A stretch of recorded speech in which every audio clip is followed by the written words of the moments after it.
अस्सलाम वालेकुम जी। यहाँ पर हमारे पास मैथमेटिक्स सेवन्थ क्लास का मैथमेटिक्स है, जिसके अंदर हमारे पास एक्सरसाइज है 1.8 एक्सरसाइज को हमने सॉल्व करना है, जिसके अंदर पहला क्वेश्चन हमारा है right proper and improper subset of each of the following. तो उससे पहले हम प्रॉपर और इम्प्रॉपर का थोड़ा सा आपको बता देते हैं कि प्रॉपर सबसेट जो है वो क्या होता है।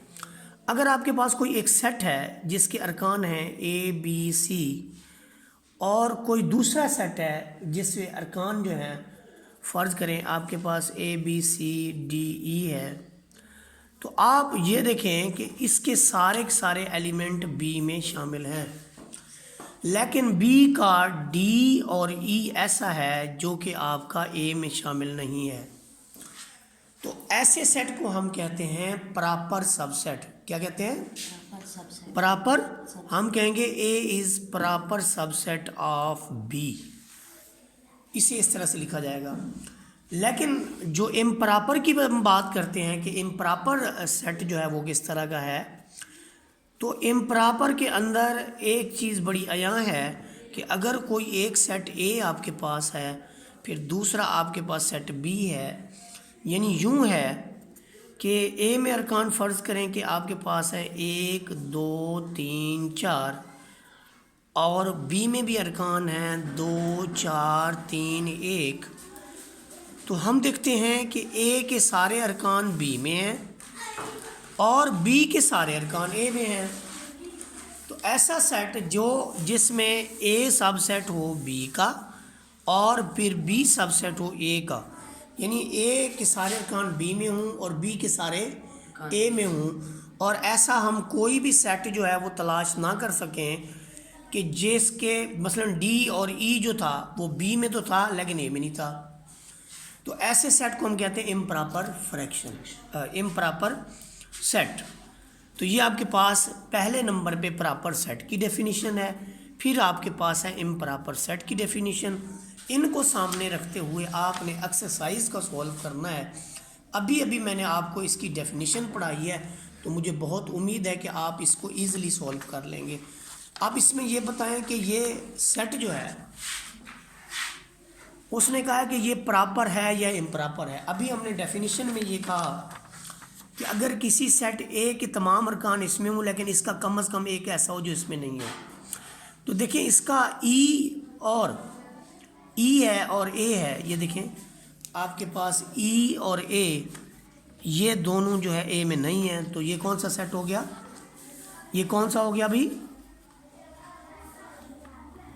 कौन सा हो गया? ये तो खैर डेफिनेशन लिखी हुई है। ये देखें इसमें ए में लिखा हुआ है ए सी डी। उसने कहा कि इसका एक प्रॉपर सबसेट लिखो और एक इसका इम्प्रॉपर सबसेट लिखो।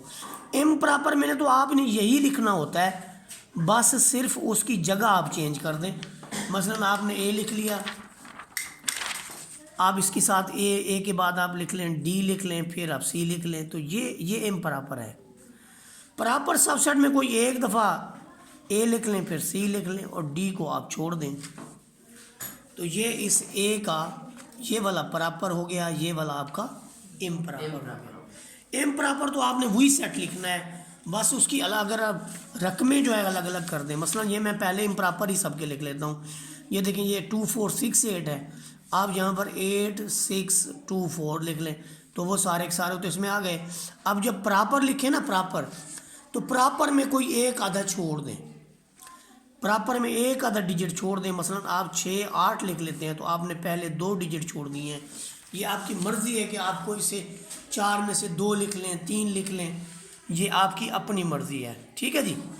उसके बाद हम चलते हैं आगे इसके मज़ीद पार्ट पे। सी पे देखें, हमारे पास जो सी है उसको उस पर गौर करें ज़रा। सी पार्ट के अंदर हमें जो गिवन है वो है -1 0 + 1 -1 0 + 1। तो आप इम्प्रॉपर तो ऐसे ही लिख लें 0 1 -1, ये आपने इम्प्रॉपर लिख लिया। प्रॉपर में कोई एक डिजिट छोड़ दें, -1 0 लिख लें, आपकी मर्ज़ी। आप वैसे 0 + 1 भी लिख सकते थे, आप वैसे सिर्फ 0 भी लिख सकते थे, आप अकेला +1 भी लिख सकते थे। ये सारे के सारे ऊपर वाले इसके प्रॉपर हैं, और भी बहुत सारे सेट लिखे जा सकते हैं, लेकिन इम्प्रॉपर सिर्फ एक ही सेट होगा जिसमें उसके सारे के सारे अरकान मौजूद होंगे, सारे के सारे अरकान। तो यूं इसका इम्प्रॉपर क्या होगा, आप अपनी मर्ज़ी से अरकान को तरतीब दे दें या वैसे लिख लें, कोई फ़र्क नहीं पड़ता। ठीक है जी, 4 को मैंने बाद में लिख लिया, इनको पहले। प्रॉपर में आपको एक डिजिट छोड़ दें, या मैं 8 छोड़ रहा हूँ फ़र्ज़ करें, तो ये आपके पास प्रॉपर। और भी बहुत सारे आप लिख सकते हैं, सिर्फ 12 और 16 को भी लिखा जा सकता है, ये ऐसे। फिर अकेला 4 भी लिखा जा सकता है, अकेला 8 भी लिखा जा सकता है। तो बहुत सारे इसके जो प्रॉपर सबसेट हैं वो तो बहुत सारे बनते हैं। इसमें देखिए इम्प्रॉपर में आप ये ट्राइंगल बनाएंगे, फिर आप सर्कल बनाएंगे, फिर आप रेक्टेंगल बनाएंगे। तो ये तो प्रॉपर वही बात जो उधर है वो इधर लिख दी। अब आप कोई सी 2 फिग बना दें, ट्राइंगल बना दें, सर्कल बना दें, तो ये आपका प्रॉपर सबसेट हो जाएगा। इसी तरह से जो आपके पास नेक्स्ट है, जिसमें एफ़ दिया हुआ है जी, ज़ारा है, असलम है, ज़ीशान है। आप कोई 1 या 2 नाम लिख लें, फ़र्ज़ करें ज़ारा लिख लेते हैं, असलम लिख लेते हैं। इसी तरह से इम्प्रॉपर में तो आपको सारे लिखने पड़ेंगे, ज़ारा लिखना पड़ेगा, असलम लिखना पड़ेगा और ज़ीशान भी लिखना पड़ेगा। ये सारे आप लिखेंगे तो आपका आप आगे पीछे तरतीब कर सकते हैं। तो हमारा क्वेश्चन 1 जो है यहाँ पर कंप्लीट होता है। अब हम क्वेश्चन नंबर 2 की बात करेंगे। क्वेश्चन नंबर 2 में उसने कहा है, ये ज़रा गौर करें, क्वेश्चन नंबर 2 में उसने क्या पूछा है। क्वेश्चन नंबर 2 के अंदर उसने पूछा है कि which is the subset in each of the following. Super set यानी कौन सा है। सुपर सेट वो होता है जिसके अंदर एक सेट के अंदर दूसरा सेट जो है मौजूद हो। मसलन यहाँ पर मैं आपको ग्राफिकली बताता हूँ कि ये सेट आपके पास ए है, फ़र्ज़ करें, जिसके अरकान जो हैं वो ए है, सी है और डी है।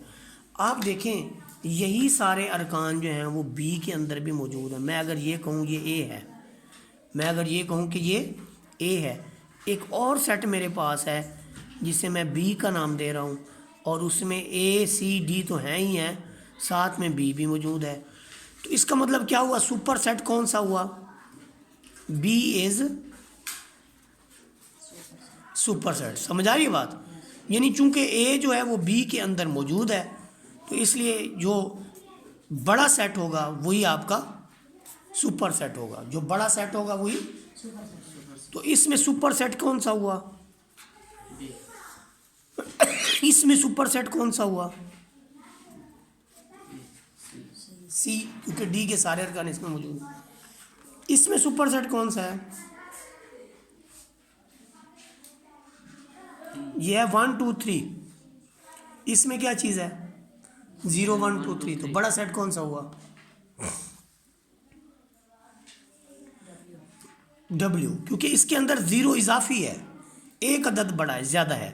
तो एक साल भी या एक दिन एक मिनट भी कोई बड़ा हो तो बड़ा ही होता है ना वो। तो इसलिए ये हम कहेंगे कि इसमें डब्ल्यू जो है वो बड़ा सेट है। समझ आ गई बात की। अब हम क्या करेंगे, ई दिया हुआ है आपके पास 1 से लेकर 10 तक, लेकिन जो आपके पास एफ है उसमें प्लस में भी वैल्यूज़ हैं, माइनस में भी हैं। तो कौन सा बड़ा होगा, एफ बड़ा होगा। तो सुपर सेट कौन सा हुआ, 5वें पार्ट में देखिए आपके पास एल गिवन है, U V W X M given है। कौन सा सुपर सेट है, बताएं जी, इसमें कौन सा सुपर सेट है, एम सुपर सेट है, क्योंकि एल आपका इसके अंदर, ये देखिए एल मौजूद है एम के अंदर, एल मौजूद है, जैसे एफ मौजूद है, ई मौजूद है एफ के अंदर। तो जो पहले अब जो बड़ा सेट होगा उसी को हम कहेंगे कि सुपर सेट है। जैसे एन आपका मौजूद है डब्ल्यू के अंदर, तो हमने कहा जी डब्ल्यू सुपर सेट है। ओके हो गया। अब हम जाएंगे जी इसके क्वेश्चन नंबर 3 की तरफ। क्वेश्चन नंबर 3 के अंदर देखें, वो कहता है look at each pair of sets और सेपरेट करें इक्वल एंड इक्विवेलेंट सेट। मैं दोनों की डेफिनेशन आपको बता देता हूँ कि इक्वल सेट्स क्या होते हैं और इक्विवेलेंट सेट क्या होते हैं। पहले समझ लें अच्छी तरह। आप इसी की ही मिसाल ले लें। इसके अंदर एक सेट आपके पास ए है, ए के अरकान है 1 3 5 7 9, और बी के अरकान क्या हैं, A B C D E. मुख्तलिफ अरकान है ना, जहाँ पर आप एक से एक का जोड़ा बना सकें, एक से एक की मैपिंग कर सकें, जोड़ा बना सकें, उनका मैच करा सकें, ऐसे सेट को हम कहते हैं इक्विवेलेंट सेट। लेकिन उसके अंदर देखें, ना तो ए सबसेट हो बी का और ना ही बी सबसेट हो, तो ऐसे सेट्स को हम कहते हैं इक्विवेलेंट सेट। तो आप देखें क्या ए बी के अंदर मौजूद है या बी ए के अंदर मौजूद है? नहीं है ना।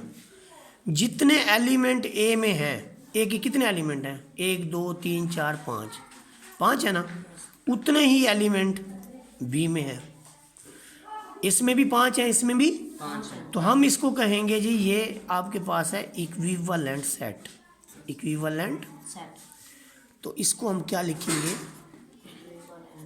इक्विवेलेंट।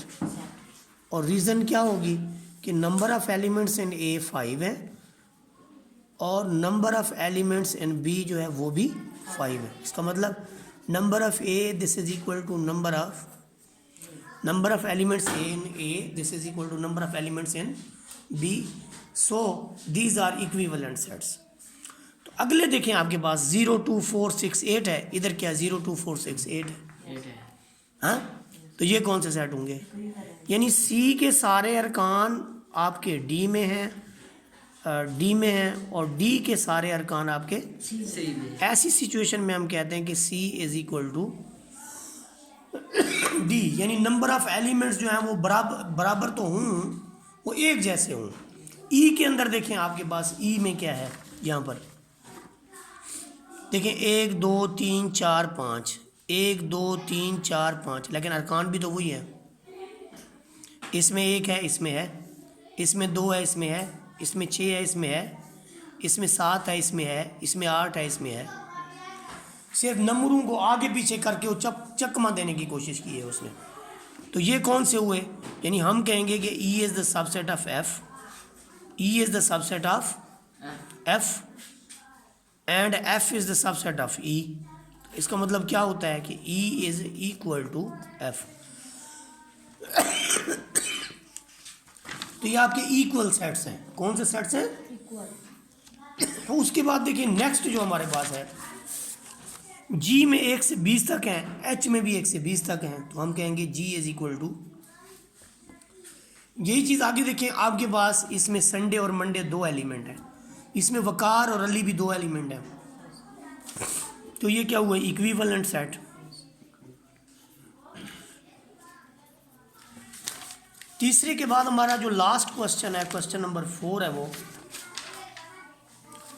उसमें गौर करें। क्वेश्चन नंबर 4 के अंदर जो है हमारे पास look at each pair of sets. Each pair of sets के अंदर आप देखें, सेपरेट करें डिसजॉइंट एंड ओवरलैपिंग सेट्स। देखिए यहाँ पर आपके पास ए भी गिवन है और बी भी गिवन है। ए इस तरह से है, बी इस तरह से है, 7 9 8 9। ऐसे 9 2 बार नहीं होना चाहिए, ये मिस्टेक है। इधर देखें आपके पास है A B C D E. तो क्या इसका कोई भी रुकन इसमें है? इसका कोई एक भी रुकन इसमें है? नहीं है। तो इसका कोई एक रुकन इसमें है? नहीं है। ऐसी सूरत में हम कहते हैं कि ये डिसजॉइंट है। डिसजॉइंट, जॉइंट का मतलब होता है मिलना, डिसजॉइंट का मतलब होता है टोटली डिफरेंट। तो ये A and B are disjoint sets. क्या है ये? डिसजॉइंट सेट्स हैं। इसके अंदर देखें आप, मैं अगर इसकी फिगर बनाना चाहूँ, इसमें देखिए ई और एफ की मैं फिगर बनाने लगा हूँ। एक में लिख लेता हूँ जी, ये ई है हमारे पास। हाँ, ई में मैं लिख लेता हूँ जी, यहाँ पर मैं 1 लिख लेता हूँ, यहाँ पर मैं 3 लिख लेता हूँ, यहाँ पर मैं 5 भी लिख लेता हूँ, यहाँ पर 6 भी लिख लेता हूँ। ठीक है, ये मैं ई लिख रहा हूँ। मैंने 1 लिख लिया, 3 लिख लिया, 5 लिख लिया, 6 भी लिख लिया। हाँ, अच्छा, मैंने 2 भी लिख लिया। तो फिर मैं जब एफ लिखूँगा, फर्ज करो ये सेट मेरा एफ है, तो एफ में से कौन सा रुकन है जो रह गया? एफ तो सारे के सारे ये रुकन हो गए। तो इसका मतलब क्या हुआ कि एफ जो है इसके और ई के कुछ रुकन जो हैं, या मिसिंग कौन सा है, 1 2 3 4 5, 1 2 3 4, 4 मिसिंग है जो इसमें नहीं है। इसका मतलब क्या हुआ कि एफ इसी के अंदर मौजूद है, तो ये ओवरलैप कर गया है।